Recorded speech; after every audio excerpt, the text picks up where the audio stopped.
इस समय देवीना जी आप क्या बाय कर रही हैं इंडिया में? आईटी, बैंक्स, ऑटोज, कहाँ पे मौके हैं? देखिए, एक जो इंडस्ट्री जिसमें हम लोग लगभग साल भर से ओवरवेट हैं और काफी ज्यादा ओवरवेट है, क्योंकि हमारे सिस्टम्स ने ये फ्लैग किया था कि 10-12 साल की मंदी और बहुत खराब परफॉर्मेंस और सबके बाद अब उसमें मतलब फंडामेंटली भी चेंज आ रहा था और चीजें भी चेंज हो रही थी। वो है capital goods and industrial machinery. So वहां पर साल भर में ऑफ कोर्स जितना चीजें ली थी उसमें 30 से 300% तक बढ़त आई है। पर अभी भी वो सेक्टर अच्छा लगता है, अभी भी उसमें और अभी भी हम लोग काफी ओवरवेट है उसमें। जिस सेक्टर में थोड़ा स्टांस चेंज हुआ है वो है बैंकिंग। बैंकिंग मुझे कभी भी अच्छा नहीं लगता यूजुअली, बिकॉज मुझे वो बहुत रिस्की सेक्टर लगता है। तो बहुत समय तक तो हम लोग का बहुत ही नहीं के बराबर ही उसमें इन्वेस्टमेंट था, और आप देखें तो 2020 में वो अकेला सेक्टर था जो नेगेटिव में था। 2021 में नेगेटिव में नहीं था, लेकिन बाजार से लगभग आधा ही चला था। तो अब वो जो इतना लंबा अंडर परफॉर्मेंस है वो थोड़ा कम लगता है। तो अभी भी ओवरवेट तो नहीं है, बट एटलीस्ट अब वो न्यूट्रल की तरफ आ गए हैं उसमें। पिछले कुछ महीनों में जो ऐड किया था वो उसमें थोड़ा ऑटो फोर व्हीलर्स, थोड़ा ऑटो कंपोनेंट्स भी थे। और टेक्सटाइल्स और केमिकल्स में आपको थोड़ा सोच समझ के करना है, पर ओवरऑल वो भी सेक्टर्स हैं जिसमें हम लोग कुछ हद तक ओवरवेट हैं। क्योंकि केमिकल्स में कुछ कंपनियां अच्छी कर रही हैं, कुछ नहीं, डिपेंडिंग ऑन वो लोग। केमिकल बहुत बड़ा और बहुत नो अलग तरह का सेक्टर है, तो वो अभी भी ठीक लगता है। अभी जो हम लोगों ने इस तिमाही का रीबैलेंस किया, एक चीज तो स्पष्ट हुई कि हमारे सिस्टम्स को अब ज्यादा स्मॉल कैप और मिड कैप पसंद आ रहे हैं पहले के बनस्पत। सो अब थोड़ा उनमें निवेश लार्ज कैप से हट के उसमें थोड़ा ज्यादा जा रहा है, और तो हम लोग के केमिकल्स सिस्टम्स को वो अधिक अच्छे लग रहे हैं। केमिकल्स और टेक्सटाइल्स उसमें ये। तो खैर बहुत डाइवर्सिटी होती है, तो आपको चुनना पड़ेगा। हम्म, तो कोई पब्लिक इंफॉर्मेशन जो आपकी अवेलेबल इंफॉर्मेशन हो देवीना जी, जो कुछ स्टॉक्स आपने इन्वेस्ट किए हो, जो आप डिस्कस कर सकती हो?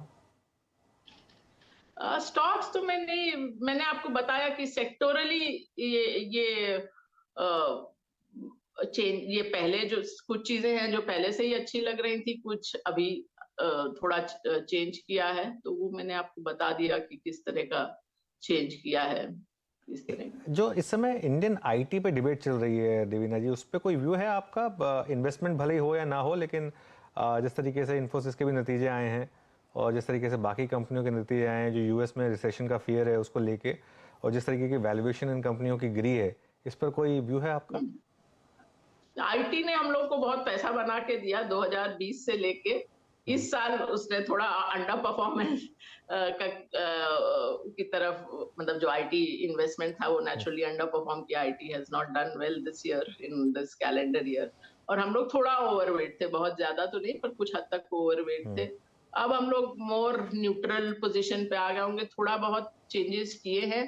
अब मेरा तो ये मानना है कि थोड़ा ओवरडन हो गया आईटी में, क्योंकि इतना भी कोई बहुत ही खराब न्यूज है वो नहीं है, क्योंकि फिर भी प्रेडिक्टेबिलिटी आप देखें इस तिमाही के नतीजे प्राय अच्छे ही रहे।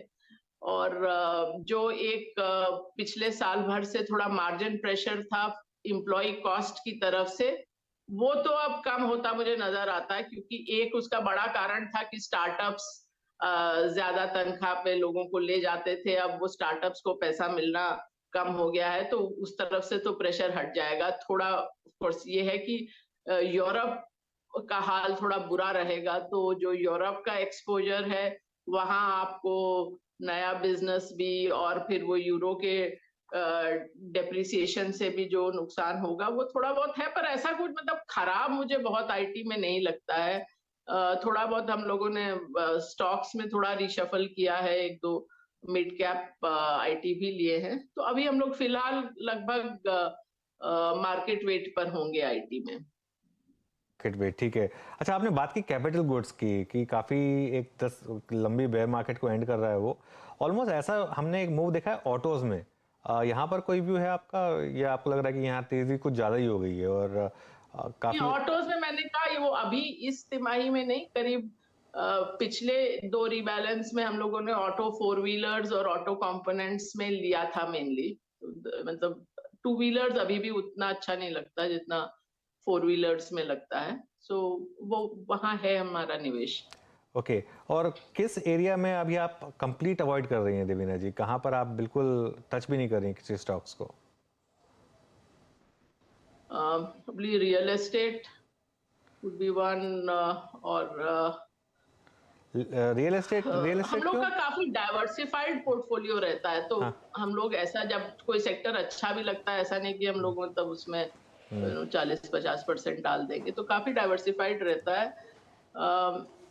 फार्मा बीच में तो काफी अंडर परफॉर्म वाले में था, अब वो उतना लंबा अंडर परफॉर्म होने के बाद और स्पेशली जब मार्केट उतना चलता नहीं है तो थोड़ा डिफेंसिव रहता है, पर उसमें ओवरवेट तो नहीं है, उसमें मतलब मीडियम में ही होगा।